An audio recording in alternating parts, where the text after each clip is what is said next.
All join palms and repeat after me. I take refuge in the Buddha. I take refuge in the Dharma. I take refuge in the Sangha. Keeping the palms joined.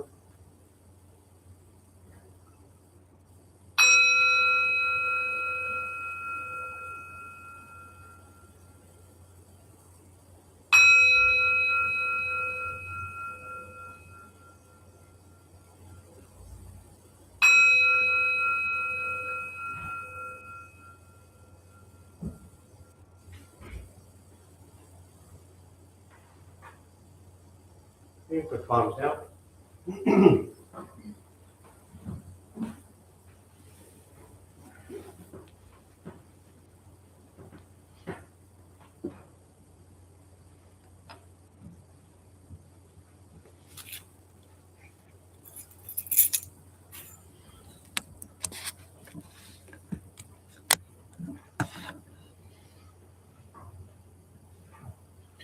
All right, good morning, everybody. Nice to see you all. Thank you for showing up. Anyone here for the first time? First time, what brings you here? Not sure, perfect. Best answer ever. Yeah, don't let anyone else in here tell you they think they know what they're doing, including myself. Yeah, just stick with I don't know. Right. I mean, that's it. I don't know. Why is that so hard for everybody to embrace? I don't know. We call this beginner's mind in Buddhist teachings. And it is this idea that you're looking at something for the very first time as if you've never seen it before. And when you look at something or someone or someplace as if you've never seen it before, then you don't have preconceived ideas, notions, judgments, labels, critiques. Anyone in this room feel like their perceptions are absolutely correct? And that if anybody disagrees with you, then they're absolutely wrong. And then people come to Buddhist practice and they're like, I don't know why I'm suffering. And the response very simply is because you are attached to your views. And that is met with so much resistance from people who are brand new to people who've been at this for 50 years. The ones who've been at this the longest, they're actually the worst, because then we start to think we know what we're doing. And we have to constantly be reminded, I don't know. And that's really difficult for most people because you spent your life telling yourself, learning, determining that you are correct and your views are correct. And therefore, everybody else is wrong. That's really difficult to sit with. But everybody who has a view that you don't have, they don't think they're wrong. They think they're right. And ultimately, this teaching is not about who is right and who is wrong. This teaching is about understanding that everybody has different views. And the only way to understand other views is to listen, to understand. There are plenty of seats here if y'all, it's way more comfortable than jumping straight to the back, but you're welcome to jump straight to the back. I don't want to stop you from going to the cheap seats. Those of you who've been to Wrigley Field, the bleachers really are the best seats. So, Thich Nhat Hanh, passed away a couple years ago, great Vietnamese Buddhist monk, peace activist, poet, walked alongside Martin Luther King for his work around social justice issues. Martin Luther King nominated him for Nobel Peace Prize for his work. He is teaching, which to this day is one of the greatest teachings I've ever heard. It's about a 7-minute, 32-second clip on YouTube. The title of that teaching, if you look it up, is called What is Nirvana, I believe. But in there, he says, all views, whoever's like, do you want a chair? It's so uncomfortable back there in the corner against that thing, now that I've totally embarrassed you. A bench, anything? His teachings say all views are wrong. And in this teaching, when I first heard this, my reaction was, well, that's wrong. So here I am hearing this teaching of this great, considered to be enlightened modern day Vietnamese Buddhist monk. He says all views are wrong. And I'm like, yeah, I don't agree with that. And I heard this years ago. And what I began to kind of see and understand, at least for me in my practice in my life, is that I have a lot of views. And some of them are probably not going to change much. Some of them will. Some of them have drastically changed over the course of my life. And some of them I'm pretty stuck on. But as I'm stuck in those views, am I leaving any space to understand that that's just my view? And it doesn't make it right. It makes it my view, my perception, my way of seeing the world. And if I can open up to recognizing that there are a million ways to see the world, then I might actually listen to those who have views that are different from mine. And what I've learned over the years with this practice is this does not justify, dismiss, or excuse horrific tragedies or traumatic events that occur. This is not about things being right or wrong. This is not about things being good or bad. This is understanding that people suffer every day. And some of that suffering is tremendously extreme. And some of it is little stuff that, for the most part, doesn't matter, like your latte made the wrong way, your sandwich cooked the wrong way, whatever it is. So all views are wrong does not mean that horrific things are not happening. This does not mean that things that go on in the world are, you can just say, well, that's fine. That's not what this teaching is. This teaching is about looking in the mirror and understanding, why do I have, and for each of you to ask yourself, why do you have the views that you have? And how stuck are you on them?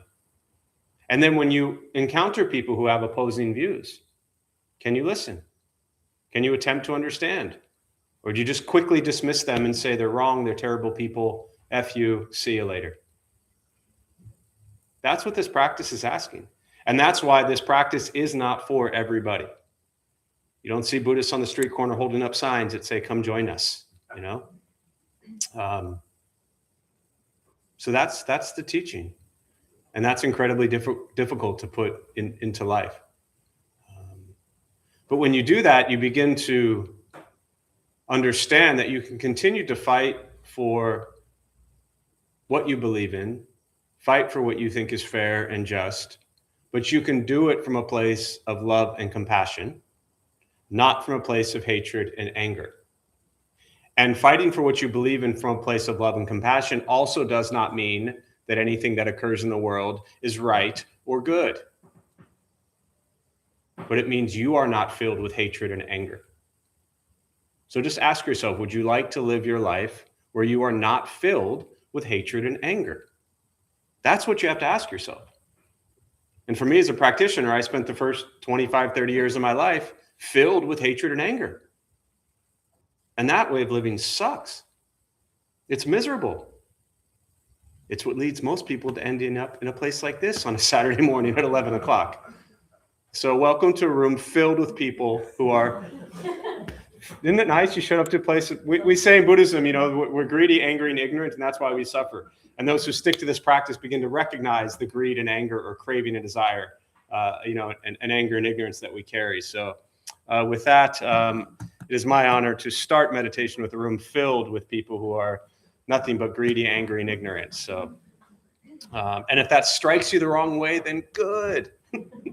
It really should. If it doesn't strike you the wrong way, then you got to stick around until you begin to realize that you also have greed, anger, and ignorance. So that's my view from a greedy, angry, ignorant human being doing his best to share the teachings of an enlightened being, which is in essence impossible. So with that, we'll start. To those who are joining virtually, welcome. Glad you're here. Thank you for showing up. Feel free as you are to introduce yourself online. A couple things to tell you before we begin the meditation practice. Nothing's going to happen to you. You're not going to float away. You're not going to have any mystical, magical experiences. The mind that races all day long is not going to shut off.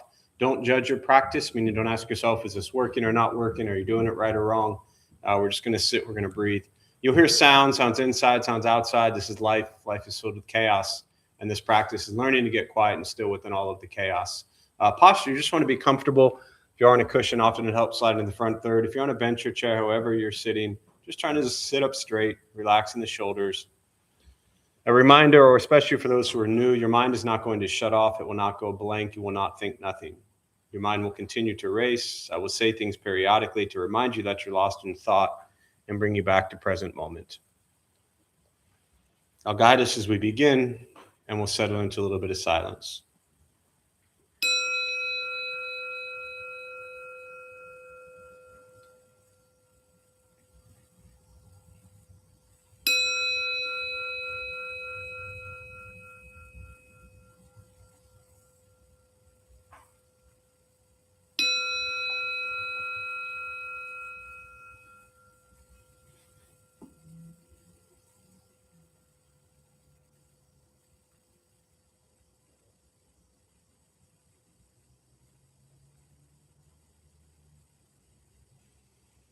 And starting with the eyes closed, if comfortable, or slightly open.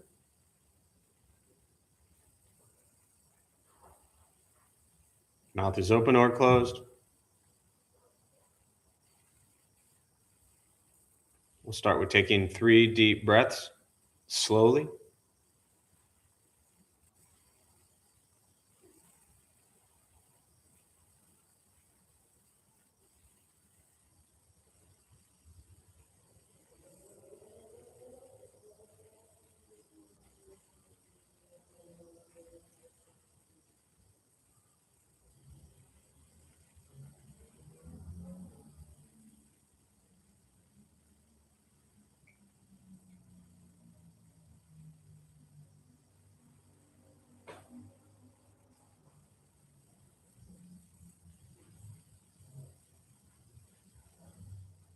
And eventually, settle into a natural rhythm of the breath.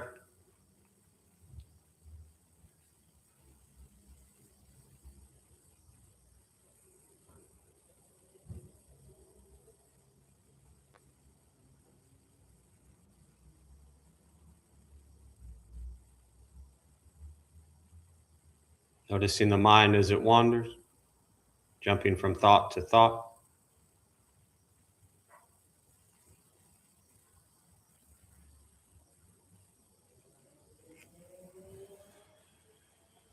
We'll start with gently guiding the attention, focus to the stomach or chest.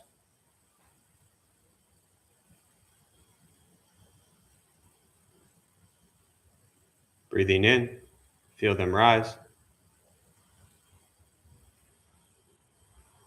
Breathing out, they fall.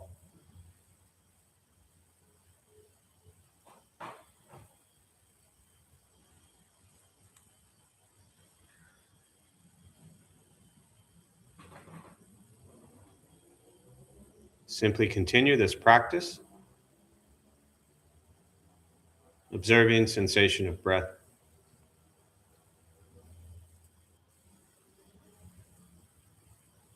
Expecting nothing but to sit and breathe.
As the mind wanders, lost in thought,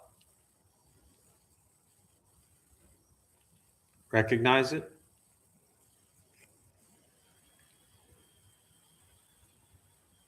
Release that thought.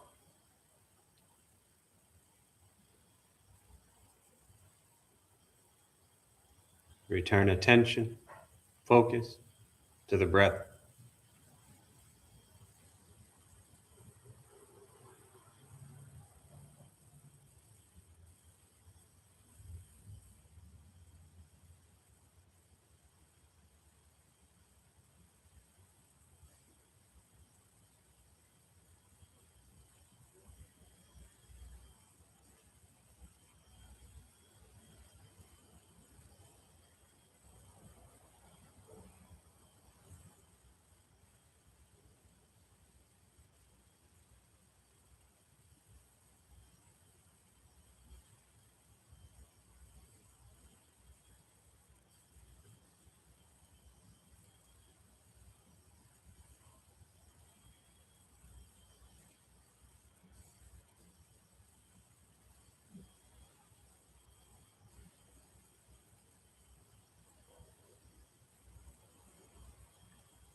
Letting go of expectations,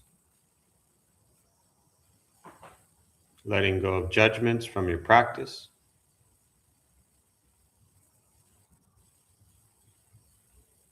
Just sitting, breathing.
Learning to be comfortable in stillness, in quiet, just sitting, breathing.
Breathing in, follow breath in. Breathing out, follow breath out.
And with the body still, rested,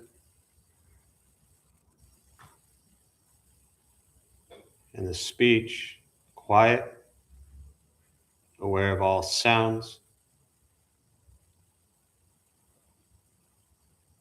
and the mind learning to settle,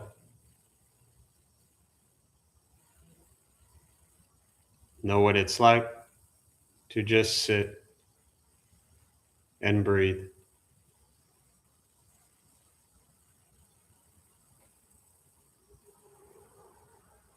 knowing with each breath there's nothing else to do,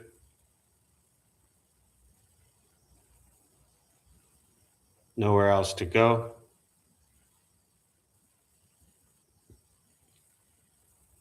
and no one else to be.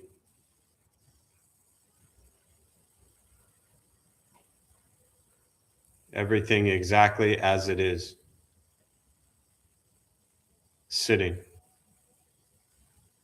breathing.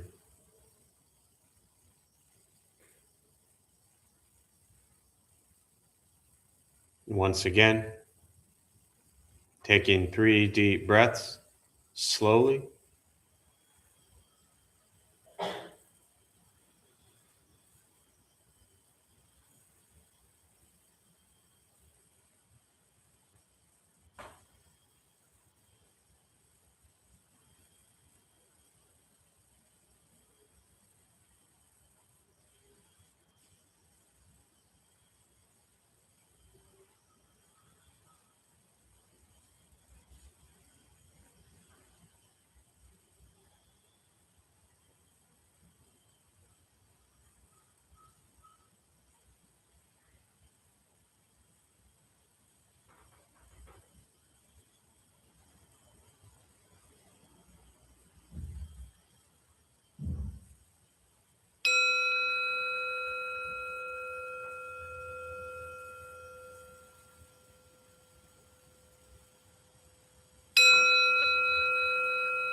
And as you slowly open the eyes, slowly beginning to move. And most important, with the practice of meditation, is to recognize how you feel now, immediately after. Compare this to how you typically feel throughout your day. Recognize the difference, if there is one. Ask yourselves how you'd prefer to feel every day for the rest of your life. And realize however you feel now, if it's quiet, calm, and still, or a busy mind, racing mind, whatever you're sitting with in this moment, has nothing to do with anything I said. It's nothing to do with how we sit and hold the hands or cross the legs. It's nothing to do with the sounds around us or anything else for that matter. It has everything to do with your own mind and your own mind's reaction to an external situation. This is what the Buddha called pratitya samuppada, means dependent origination. This is the basis of the Buddha's awakening. The word Buddha simply means awakened. He was a human being, no different than any one of us, who began to understand why he suffered, why he got angry, sad, depressed, stressed, anxious. He began to understand the causal relationship of all phenomena. And what that means very simply for all of us, regardless of where you come from or what you believe in or where you think you're going, your whole life is filled with things that happen. You react. More stuff happens. More reactions.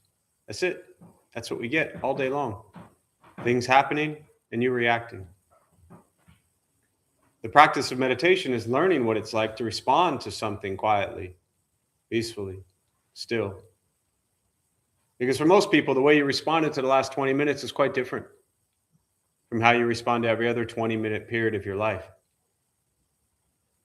And so all you're working on is closing the gap to where the way you feel now is closer to how you feel always. Just as driven, motivated, productive, successful, whatever that means to you in your respective lives. But with a mind that's steady, clear, focused, distracted by nothing, disturbed by no one. This is not an easy practice. This is not an escape from reality. This is direct perception into the present moment. And the present moment is filled with conflict, chaos, difficulties, challenges, horrific things. This is what life is filled with. It's also filled with joy and happiness and peace and amazement, but none of you are here because of that. We spend so much time trying to fix, change, control, manipulate everybody and everyone around us, hoping they do this, hoping they do that, wishing they would do this, wishing they would do that. So much time focused on the actions of others. And I'm not suggesting that the actions of others do not matter, nor that they're not important. But that's not this practice. And again, that's what a lot of people are not willing to look at. This practice is your thoughts, your words, and your actions, and how your thoughts, your words, and your actions can impact the life of those around you. And if you want to see change, then work your butt off to create change, focusing on your thoughts and your words and your actions. Meditation is free. Buddhist practice is free. It is sitting, breathing, and becoming aware and mindful of your karma. Karma is not what goes around comes around. Karma is not getting what you deserve or their karma is coming to them. It is the most misunderstood term in Buddhist teachings. The word karma literally means action. And the Buddha taught very clearly we generate karma three ways: body, speech, mind. What we think, what we say, and what we do. So it is what we bring into the world. Karma is not what we get. Karma is not what they get. Karma is what you bring into the world with your thoughts and your words and your actions. And if your thoughts and words and actions are filled with hatred and anger, then you're going to bring hatred and anger into the world. And my guess, there's enough of that already. So work on your thoughts, your words, your actions. And as I've said multiple times already this morning, that is why this practice is so difficult. Because most of us are not willing to do that, are not willing to look in a mirror and hold ourselves accountable as if we've never done anything wrong. And it is so easy to point fingers and blame everybody else for everything. And like I said, you don't like the way things are, then get involved. Work your ass off to change things. But if you're filled with hatred and anger, then you're going to spend every single day of your life filled with hatred and anger. So with that, I'll pause. For me, I always prefer to respond to questions, meditation, Buddhist practice, anything you're sitting with. To those who are joining virtually, again, welcome. Glad you're here. Feel free to say hello. If you have any comments or questions, you can put them on the chat box. I'll do my best to respond. So we'll use the rest of our brief time this morning for questions.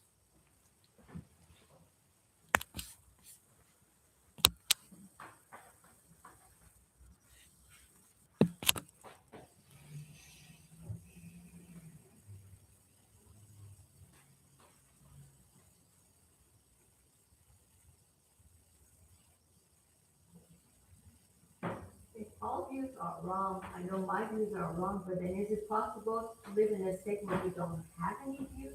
Because if you trade one for another, you're probably going to be trading one for another one who's just wrong. Yeah. Yeah, I mean, ultimately, that's in ultimate kind of reality, enlightened world, you're not having views, you're actually just perceiving reality. This is, there's another name for the Buddha, Siddhartha, they called him the Buddha, the awakened one. Tathagata means suchness, things as they are. Now, we don't see things as they are. We see things as how we perceive them and our perception of them. So ultimately, yes, the practice is to go beyond the views and see things as they are. What's actually happening. Now, are any of us there? No. Do any of us, think we're going to get there in 6 weeks? No, probably not. So the practice then is to recognize, for me, as you've heard me say often, instead of trying to set this goal of like, okay, when am I going to get to having no views? That's never going to happen. And that in and of itself is also a view. It's having a view about getting to the place where you have no views. So that in and of itself is a view. So as a practice, to me, it's to recognize, and I kept my kind of talk earlier on it a little brief, believe it or not, but that teaching of going beyond views for me wasn't about when are my views going to go away or stop. It was about recognizing how hung up I am on my views, Can I open up my views to listen to others' views? And can I not spend my entire life trying to convince people that my views are right? So, but ultimately, yes, the practice is the reflection. I mean, what does a mirror reflect? Does a mirror have opinions? No. You know, when you look in the mirror, does the mirror tell you you look good or bad today? No. What tells you you look good or bad today? Your views of what you're seeing. The mirror just reflects reality. And in Buddhism, we refer to this as truth. Now, there's a very dangerous word around kind of, religious stuff, because it's not truth as spoken by the Buddha. It's not like, well, the Buddha spoke and here's the truth. I mean, the Buddha literally said, don't believe what I'm saying just because I'm saying it. Question it, challenge it, put it into practice. If being loving and kind works for you, then do it. If it doesn't, then abandon it.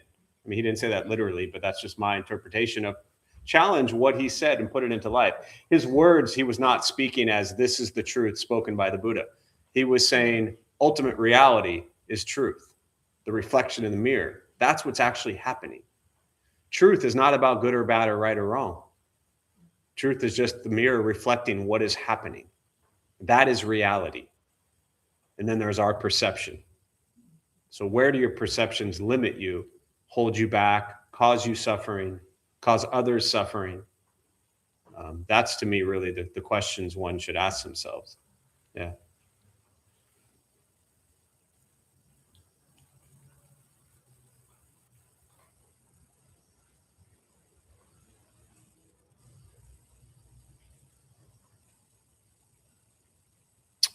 There's a question here.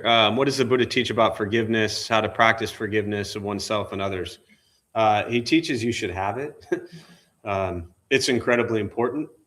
I think that for me, my first Buddhist teacher, the teachings around forgiveness were when you recognize things that you do that cause harm. And as I walk through this, you can really apply this to yourself or others or both, wanting forgiveness from yourself or others. In fact, often I find that people have a harder time forgiving themselves. It's not everybody, but that seems to be, the general theme around places like this is often people can work through forgiveness of others, but then they'll hold grudges about things they've done, their whole lives. So what I was taught around forgiveness was to first recognize what I had done was not in line with the teachings of the Buddha, meaning probably filled with greed and anger and ignorance, definitely not loving or kind, was not compassionate, was not generous, was not moral. Anything that I did to cause harm to myself or other easily did not fall in line with everything you learn throughout Buddhism. Generosity, morality, patience, diligence, concentration, wisdom, greed, anger, ignorance, all those kind of key buzzwords you hear in Buddhist teachings. So that's the first thing, to recognize that was it. That's where it was coming from. My own greed, my own anger, my own ignorance. Again, whether it was working on something towards myself or towards others. The second thing is to apologize if appropriate. Meaning if you harmed somebody, 30 years ago, you broke somebody's heart and all of a sudden you have some grand Buddhist awakening and you're like, oh, I feel so bad. I went to my Buddhist class and I want to apologize to the person I treated like crap 30 years ago. They're probably over it by now. And they probably have no interest in hearing from you. But genuinely apologize to somebody, find a friend, loved one, whatever, and just genuinely apologize for what you did 30 years ago. If it's something that's present in your life and it makes sense to apologize, now, then do it. If your apology may potentially just make things worse, which is very likely in many situations, then still apologize to somebody close to you for the act that you took. And the third piece around forgiveness was really critical, was to then make a vow to not do the same thing again. So if I know that actions I took that were filled with greed, anger, and ignorance led me to do something that caused harm to somebody else, then I need to work on my greed, anger, and ignorance so I don't continue to do the same things that harm others. So recognize what you did was not in line with love or compassion, wisdom, kindness. Apologize for what you've done genuinely, kind of own it, and then vow to not do it again so we don't cause more harm. But holding on to anger towards self or others, doesn't usually do you any good. We've all caused harm. Right? I mean, is there anyone in this room that hasn't caused harm to somebody? No. We all do it. And we're all going to continue to do it. A couple Buddhist classes don't liberate you from doing stupid things. Ultimately, as I like to put it, do you all know when you do things that are really just dumb and they harm self and harm others? So do those things less. Stop doing those things. And we'll suffer less. And others will suffer less. But it's hard. I find it that apologizing to the mirror also works. To the mirror, yeah. Apologizing to the mirror. I used to, a long time ago, I used to lead meditation practices. We would do this in prison, actually, where the mirror wasn't in that situation, but somebody taught me that years ago, to sit and do a meditation practice in front of the mirror and to actually you're just seeing yourself. And the other was, I would do this with the guys where I would have them sit face to face and just stare at the other person. That's a wild practice too. But yeah, again, I mean, I just see this practice as being real. Buddhism, again, for those who are new, it doesn't solve all the problems in the world. It doesn't dismiss anything. It actually makes you feel and see the pain and misery that's happening in the world today, and has always been there and probably will be there for a very long time. All the pain and suffering that people experience, it's just going to change. Today it's one thing, yesterday it was something else, and tomorrow it'll be something else. Just changes. I've been listening to people say for the last 20 years, these days things are so difficult. Well, the world can be a mess, but are you? That's the question. You are allowed to be a loving, kind, compassionate person who lives with peace and happiness, and in a world that is a mess. But do you know how to do that? And that requires a very disciplined meditation practice of learning to stay present and have gratitude and appreciation. So it's on paper, it's really simple. But the question is, how hard do you work? Diligence, one of the Paramitas in Buddhism, called the 6 Paramitas. Paramitas translates to perfections, but it's not about being perfect. But these 6 practices of the Bodhisattva, this enlightened being path, is generosity, morality, patience, diligence, concentration, and wisdom. And any of you like to be lazy? It doesn't really work on a spiritual path. It's hard. Spiritual paths are hard. Training, you ever train for anything in your life? That's what Buddhist practice is. It is a training of the mind and the heart. And training is not easy. If you think of anything you've trained for in your life, it probably wasn't easy. No matter how fun it was, maybe maybe you loved it, but it's still hard work. Well, that's this practice. And I hate to make it sound so dreary, but I'm just honest with people. A lot of people are new to this stuff. They show up and they're like, well, the world's a mess. I'm a mess. I'm going to go meditate and do this Buddhist thing, and then I'll be good in 6 weeks. No, you're going to see the heartbreak of the world for the rest of your life. And how do you face that? That's reality. So,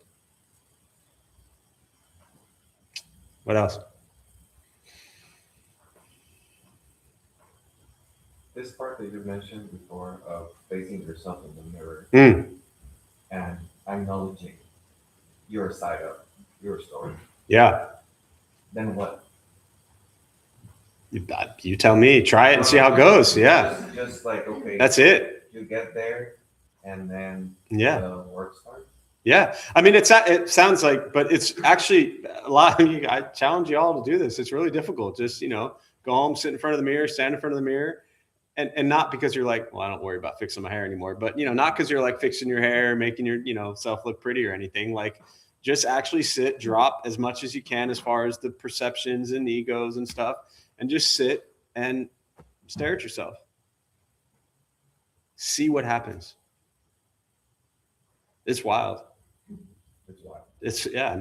So I don't have an answer for you of like, well, what to do next, but see what happens. To just sit with yourself physically, like to observe, if possible. And taking your example of your past experience, life experiences, Yeah. of coming from anger. Yeah.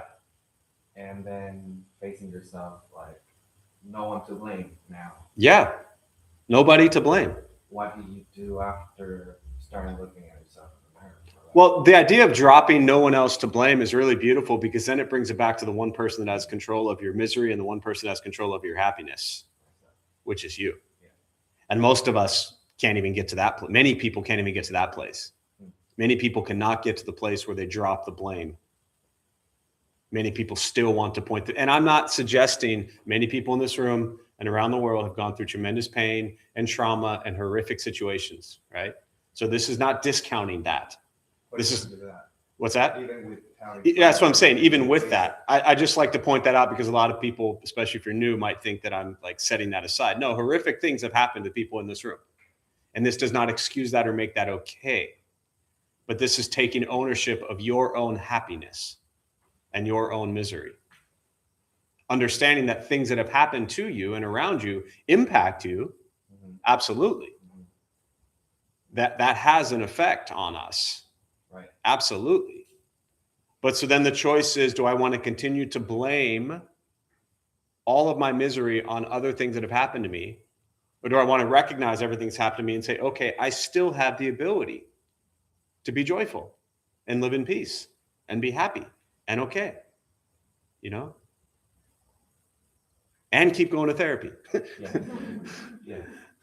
You know, so it's a balance. It's a practice, it's not a fixing. It is a day-to-day practice. Yeah. Yeah. When you are going through life and you come across something that causes anger, and you can recognize that, is there, and it takes practice, right? Like we'll never get to where we felt right after we meditated.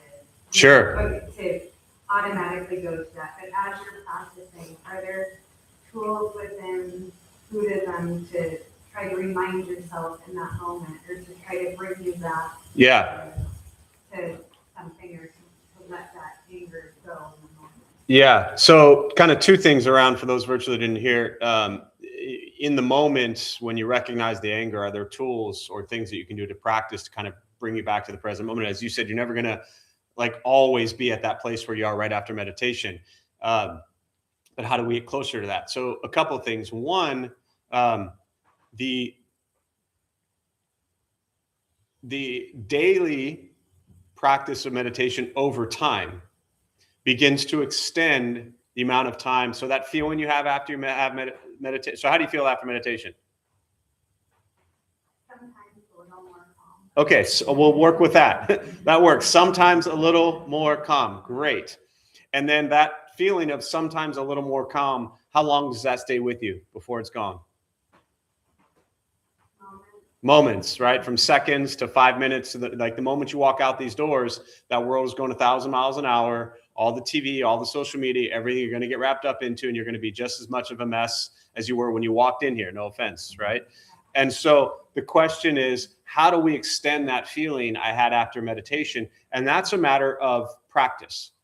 The more you do a daily meditation practice, think of it as like, I mean, you ever like train for a marathon or working out or anything like strengthening muscles or things like that, right? Studying, the more you do it, the better prepared you are. So, you don't wait till your teeth fall out specifically to start brushing them. You do it every day as maintenance to take care of them.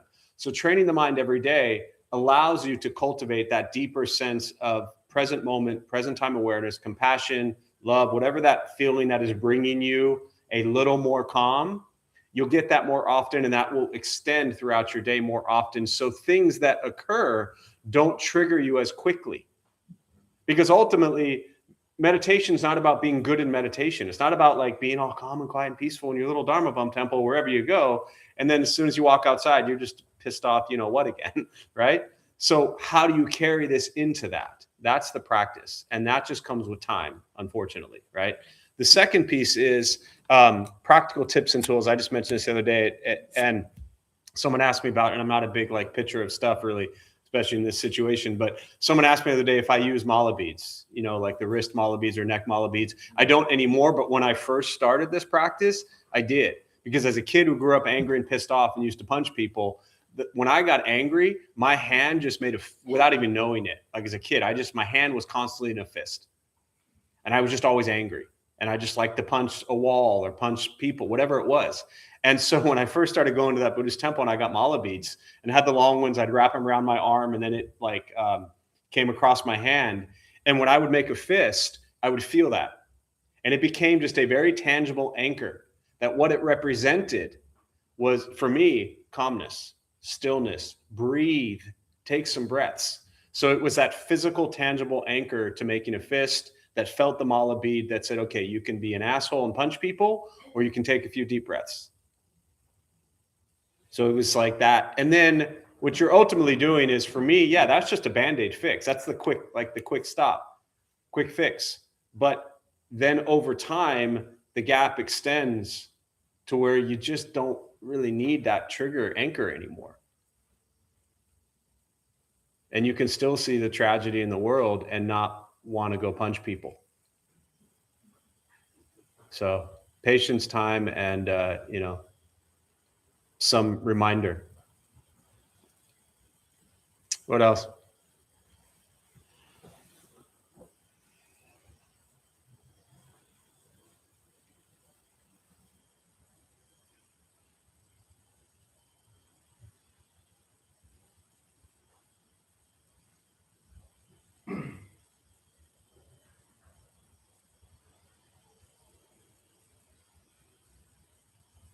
Yeah. I'd like to share something on the topic of all of these are wrong.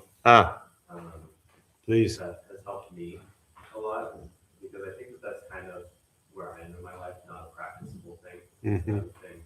Like, to abandon all of my views is impossible. But it kind of shifted my focus from like being right to being less wrong. Yeah. And so then I'm still able to like have some attachment to these views, but it's one step less attachment, and the ego still gets involved with like, I believe everyone else is wrong and I'm less wrong than them. Yeah. Yeah. But it's been a way to make kind of a stepwise progress towards like, I'm also wrong. Yeah. So some humility as well as it decreases my attachment. That's great. And they're all laughing because they're all going to try it now, I mean, and you said the key word that also I didn't expand into earlier, but the attachment, the Buddhist teachings around attachment, non-attachment that's really what it is. It's that attachment to your view. And for those who didn't hear it, just the simple practice of, shifting it from, instead of being my view being right, I am less wrong than somebody else. So you can still see someone who opposes your view as wrong, and you're just going to see your view in that situation as less wrong. So it's just it's for you a healthier way to kind of practice that. And it makes sense, And I think for everybody, really, it's about, okay, looking at what these teachings are and then figuring out ways. How do we then bring that into our life? Because if you just hear that teaching of all views are wrong and you initially just say, well, I'm never going to get there and that's never going to work, then you're just going to stay as miserable as you are now. I hate to break it to you. So yeah, it's actually, I mean, I say this, I was about to say it's funny. It's not funny. It's ironic. It's sad. It's true. But for me in this moment, like, so many people think they're going to come to their Buddhist thing and that it's going to make you feel better. And I intentionally, coming into today, knew that my objective never is to make you all feel better. I mean, without even acknowledging it. My intention as a practitioner and someone who shares the teachings isn't to make you feel better. It's to actually bring you closer to what reality is. And sometimes reality is not better. It's not about being better. It's not about being worse. It's about being with what is happening. It is the mirror. And it is not ignoring. And as I always say, I sit here with all my privilege in the world. Nothing to fear. No one's coming after me. So be aware of that as well for those of you who have it. But I've never seen Buddhism as a thing that's going to make me better. It just opens up how messed up I am? And can you sit with that? Can you sit in the mirror with that? Be like, wow, that's really what's going on in that thing? What a mess, you know? And with that, can you then practice kindness and compassion and work hard to make life better for those around you? Or do you just point fingers and blame? Don't like the way things are, go change them. You know, get involved. Yeah. What else?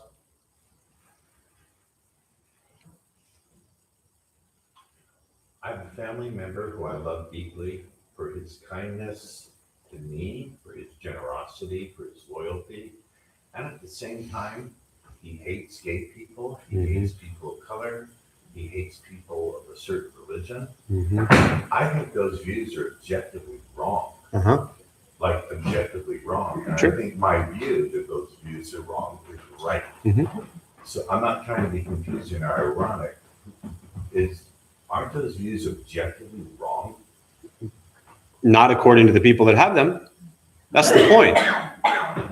You're actually saying that your views are right and their views are wrong. Not to them. Not to them. This practice isn't about taking sides.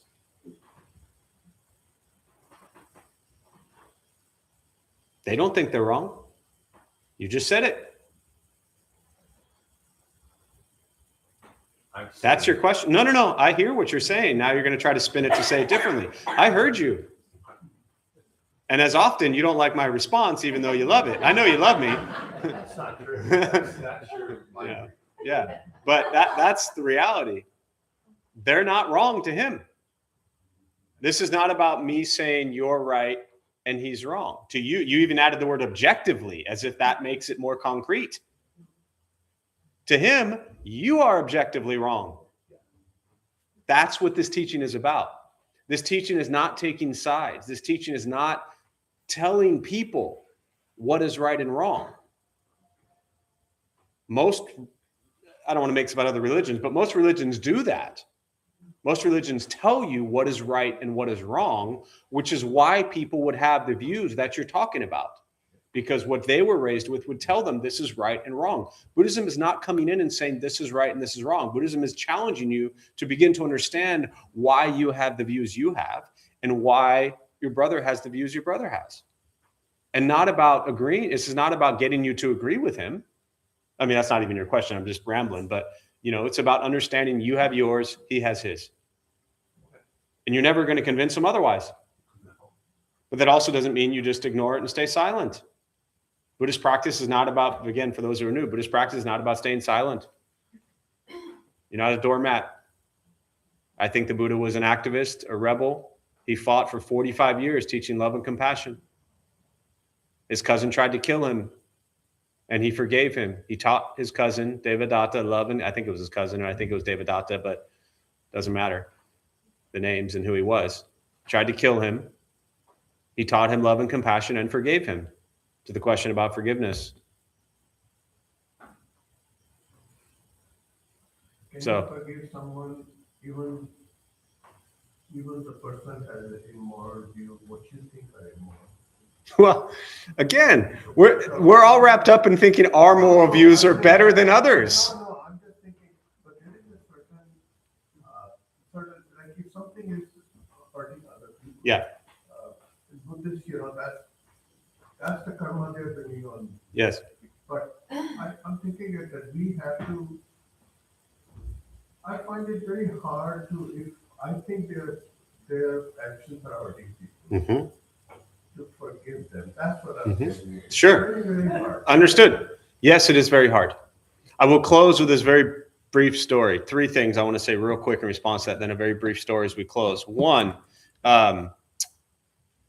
just in general, not specifically to Nirmal's comment, but I caution Buddhist people who are into Buddhism to not elevate your view of Buddhism and think that because you study and practice Buddhism that your view is better than others. I call that Buddhist arrogance. I don't have enough time to talk about this today, right? But I know when I started this practice, I learned about love and compassion. I then thought my Buddhist practice was better than everybody else's, right? So don't think that Buddhism is like better than something else.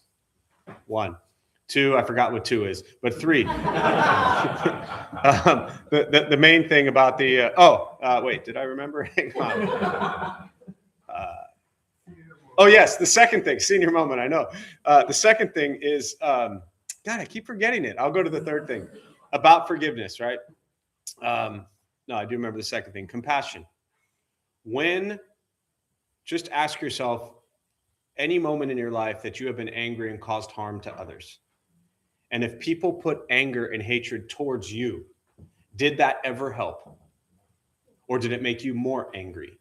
So when you are filled with anger and hatred and rage, and you are doing things that are filled with anger and hatred and rage, what you don't need is more anger and hatred and rage. You need love, so you can stop doing things that harm people. People who have anger and hatred and rage need love, so they can act from this is, in essence, your question. So they can act from a place of love and compassion. This isn't about views. This isn't about morals. This is about what is at the root. Anger and hatred. If they have love, maybe they stop doing what they're doing. Which ties to the third piece of my brief story, because we're about out of time here. I'll make this super quick, which is hard to sum up. But Azim Kamiza, some of you have heard me talk about this over the years, but Tariq Kamiza Foundation, Muslim father, son was 20-year-old kid, San Diego State. This is in the early 90s, I believe. Any of you here know the Tariq Kamiza story, TKF? It's an old San Diego story. Son, Tariq, was a 20-year-old kid delivering pizzas as a San Diego State student. And Azim got a call in the middle of the night that his son, Tariq, had just been shot and killed. Tony Hicks was 14 years old, and he was joining a gang. And as part of his gang initiation, he was told they ordered a pizza. And it was like, just order a pizza, and whoever shows up with your pizza, you're going to shoot and kill him. Kill the person. So 14-year-old kid, pizza rolls up, car rolls up, Tariq rolls the window down. Tony shoots and kills him. Azim reached out immediately to Plez. I worked with this organization and closely with Azim for about 2 years. Azim reached out to Plez, the grandfather who raised Tony Hicks. It was big news in California because he was a 14-year-old kid, and he was the first juvenile tried as an adult in the state of California. So Azim reached out to Plez, the grandfather who raised Tony, and said, I reach out in an act of forgiveness. And eventually was able to meet with Tony and extended his hand in forgiveness. They started the Tariq Kamiza Foundation, tkf.org, and they would go into schools and they would teach forgiveness and nonviolence. And they would sit on stage, and there would be Azim, and here would be Plez, the grandfather of the boy who killed him. And the person behind moderating it would say, this man's grandson murdered this man's son. And they would illustrate where the bullet went through the guy's head, went through Tariq's head. And they would say they're here in an act of forgiveness to show you. As Azim always said, he saw victims at both ends of the gun. He was a victim. His son was a victim. His family suffered to this day. And Tony was a victim because he was raised in a society and environment that forced him at 14 years old to feel the only love he could get was from joining a gang and having to kill somebody. Why did we create a world that way? Systemic racism, etc. Azim spent 30 years trying to get Tony out of prison because he said, imagine if we could work together. A couple years ago, Tony finally was paroled, got out of prison. And now Azim and Tony work together. They go into schools and they say, this man murdered my son. So anytime people bring up this idea of forgiveness, we might not be able to do it. We might hear these Buddhist enlightened teachings and think it's not possible. But just because we can't do something doesn't mean it's not possible. It just means we can't do it. I can't imagine anything worse than having a child murdered. And yet he was able to forgive. And then we look at, like, we can't even forgive the person who made our coffee the wrong way. So I'll close on that. We'll join palms. Many merit gained from this practice be transferred to all beings in all directions. May all beings be at peace. may all be free from suffering.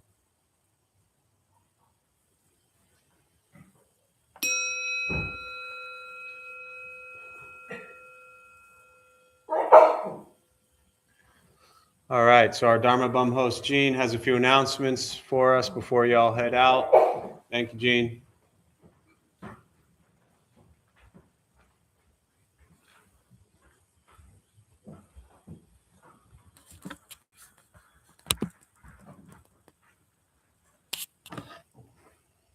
I hope I can get through this, because that was such a beautiful story.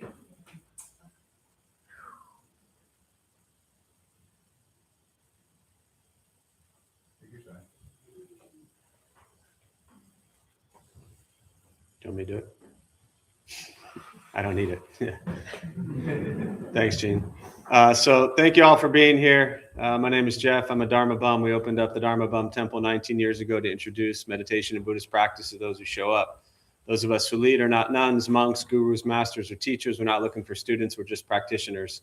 We do our best to take our understanding of Buddhist teachings and put it into terms to those who show up. Every night we have different classes going on, different people leading from different Buddhist traditions. Every Thursday, 4:30, we do a food redistribution program, probably one of the best things around here. We prepare gourmet vegetarian meals, also known as peanut butter and jelly, and we feed people who sleep on the street. So anytime you think your life sucks and you lack gratitude for all you have, feed people who sleep on a sidewalk, and it tends to put things into perspective. We have a recovery sangha that meets pretty much every day here, so anyone with addiction, there's classes for that.